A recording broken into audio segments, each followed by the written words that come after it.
Everyone, Alex here from Moviebuzzers.com, and today I'm at the Tribeca Film Festival with Peter Mullen, actor, director, and co-star of the film NEDS, Non-Educated Delinquents. So, how did this film, get started? It's based in 1970s Glasgow, Scotland, and did you take any personal experiences and put it in, or take stories from friends and family? Because yeah, I mean it's based on certain things that happened to me when I was a kid, and I used those certain things to create a kind of framework, a kind of narrative, and within that I kind of put stories that I'd either seen or experienced, or stories that were told to me by others, and basically created it was more like an atmosphere of that period that I wanted to create, and to use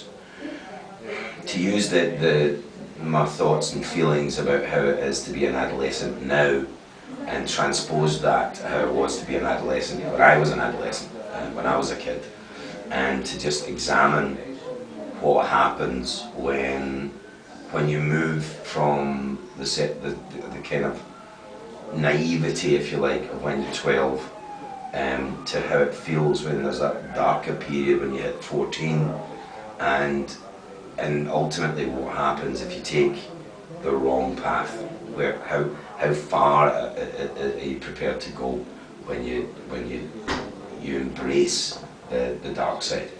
And then the dark side is really just kind of what fascinated you about John's character. Yeah, I think that's I mean, I've always been fascinated by the dark side, not in hopefully not in an exploitative or pornographic kind of way, but in the sense that there's a darkness within all of us, and when you look at it and address it and explore it, then for those of us who didn't find ourselves in those circumstances, we should be grateful, and by the same time, for those of us who didn't go down that road, one should be at least understanding of people who did go down that road, and sadly many of them don't come back. And so this was Conor McCarran's first film, correct? Yeah. How did you find him? How did you discover him? And he had a great performance. Oh, a stunning performance. We put an advert in the newspaper, and we said that any male, it was the boys we were looking for at that time, and we said that any male over the age of 16, would you like to come along and audition for a movie? So we got 350 kids showed up, and from that 350 we got it down to about 50, and from there to about 30, and those 30 kids all appeared within the film, Conor being one of those kids. And the thing that made Conor stand out is there's an element to Conor. I mean, Conor is so unlike that character. I mean, he's just not like him at all. Conor's very gregarious, very gentle, not at all like what he is in the film, which is unusual for a 16-year-old. He was only 16 when he did the film. Normally you play it quite close to yourself. Conor had that ability to simply tap into a very small part of himself, and allow that just to expand and to occupy his whole being. And he only ever did it when we turned over. As soon as we shouted cut, he went straight back to being this big, dopey kind of kid. And it was incredible to watch. It really was. Your last film, Tyrannosaur, was about a self-destructing man. Yeah. So, were there any other parallels that you saw with that character versus John McGill? No. I mean, Tyrannosaur was a development of a short film that I'd done with Paddy a couple of years previous, and I'd said to Paddy that as soon as I finished NEDS I would do his film for no money. I mean, we didn't have any money for Paddy's film, and I was okay because I'd got a wage for NEDS, and I was doing Harry Potter at the same time, so I had some money in the bank, so I could afford to do an absolutely no money kind of film. It was odd because my brother asked me recently, he was saying, what is it you play in Tyrannosaur? And I said, he's a very tormented soul who's alcoholic. And he said, yeah, and what do you play in the Steven Spielberg film? Yeah, he's a tormented guy who's an alcoholic. And it was weird because he was saying, are you not remotely worried that you're getting completely fucking typecast? And I said, well, God, you know, I never thought of it in those terms. And I guess I probably am, but I could play those parts forever in the sense that if it means you get to look at a human being who's suffering, but he's not evil. He's not. No, I don't even know if the concept of evil really does exist anymore. But he's not innately amoral or unempathetic. He's simply somebody. He's a struggling soul, and from an acting point of view, I'd rather play a struggling soul than someone who just walks into a room and shoots everyone and you call him a hero. Right. You know? Yeah, those are the more interesting characters. Yeah, anyway. always. So, when it comes to John's downfall, it was like exponential almost. And why did you make him fall so quickly? What was the logic behind it? Because it seemed like he was there, then he meets this group, and then boom, and bang, it happens. A couple of things. That's how it happened to me. It was literally just one meeting, and then the next day I didn't go to school, and I just hung around with those guys, and I kept that up for about a year. And quite rightly, there's been a couple of critics have said it's too sudden, it's too big a shift. In my experience, I taught for a long time, mainly at universities, but also in community theatre that I worked in. I worked a lot with teenagers. And in my experience, you could have that little kid on a Friday who would be happy, enthusiastic, and I'll do this. And by the Monday, different kid. You had a blade down the shoe, he'd cut your fucking throat. Like that, in a weekend. And you'd think, how can that happen in a weekend? How can you go from that little kid to this little guy? And the truth is, it's just a disguise. You're still a kid. I mean, that's why, one of the reasons why I had the gang always hanging around in a swing park is they're 1 foot in childhood, 1 foot in adulthood. They're in that limbo, they're in the in-between world. And that's where we used to hang around. We hung around in a swing park. We didn't hang around outside clubs, we didn't hang around outside pubs. That was for older guys.